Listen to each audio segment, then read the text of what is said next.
بسم الله الرحمن الرحیم. السلام علیکم درنو کتونکو. نن یو ځل بیا د ژوند رنګ په خپرونه کې د یو خوږ ملګري سره ناست یو، شمسور بنیری سره. شمسور بنیری صاحب ته د عزیز مانیروال یو څو شعرونه ډالۍ کوم چې عزیز مانیروال صاحب وایي چې کدی د سمې که د غره ښکلي دي، ټوله دنیا کې پښتانه ښکلي دي، او خیر دی د بل چا نه پوښتنه وکړه، خیر دی د بل چا نه پوښتنه وکړه، زما بریتونه ستا باڼه ښکلي دي. یاره رښتیا را باندې څه وایې، یاره رښتیا را باندې څه وایې، د پسرلي ستا نه پسه ښکلي دي. او وطن ته راشه مسافر اشنا، وطن ته راشه مسافر اشنا، دلته هوا دلته اوبه ښکلي دي. شمسور بنیری صاحب تاسو ته د ژوند رنګ په خپرونه کې ډېر دروند توت او پښتون هرکلی ویم. شمسور صاحب د کتونکو سره به څه شریک کړئ؟ ډېره مننه فضل صاحب. د ټولو ناول خو زه ستاسو د ژوند رنګ د پروګرام د ټول ټیم او خصوصا ستا ډېر زیات مشکور یم چې په دې پروګرام کې دې ماته مقرره کړه. زما دغه څو مات ګوټ لفظونه دې ریکارډ کړه، دا د دې خپلو ملګرو سره، د دې پښتنو وروڼو سره، د دې خوږو کتونکو سره شریک کړه. د دې لپاره ډېره زیاته مننه کوم ستاسو د ټول ټیم.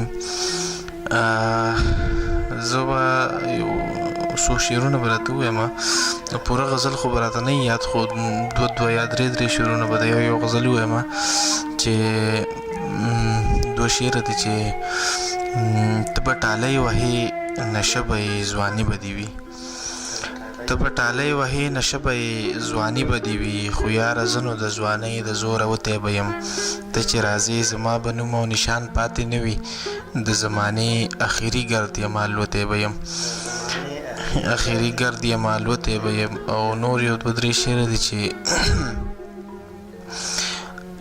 پیاله د بنګو یې کړم ماخ د میو جام یې کړمه، پیاله د بنګو یې کړم ماخ د میو جام یې کړمه، ستا د ګلبڼ وجود خوشبو و چې بدنام یې کړمه، په ما بولي و نن د ښکلو په محفل کې توبه، په ما بولي و نن د ښکلو په محفل کې توبه، بلا سړی و ما یې هی وشوه نیلام یې کړمه، په ما بولي و نن د ښکلو په محفل کې توبه، بلا سړی و ما یې هی وشوه نیلام یې کړمه، د خپل ښایست د سپین سحر نه یې بې برخې کړمه، د خپل ښایست د سپین سحر نه یې بې برخې کړمه، د هجرزادو د کاله سوی ماښام یې کړمه.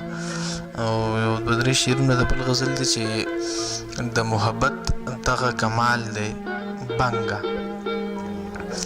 د محبت دغه کمال دی بنګه، تا هم نشه نه کړمه سوال دی بنګه، او انګور نشه نشه راغاړې وتل، انګور نشه نشه راغاړې وتل، اوس راته وایه څه دې خیال دی بنګه، او مالې ونې که ما په غرونو سر که، مالې ونې که ما په غرونو سر که، د روغو خلکو نه مې پال دی بنګه، مالې ونې که ما په غرونو سر که، د روغو خلکو نه مې پال دی بنګه، او ستا سره ما پی مخې نه قبلوي، ستا سره ما پی مخې نه قبلوي، او ژوند بغیر ستا نه جنجال دی بنګه، او د ژوند په دشتو یې لږ وګرځوه، د ژوند په دشتو یې لږ وګرځوه، سمسور وژلی قیل و قال دی بنګه.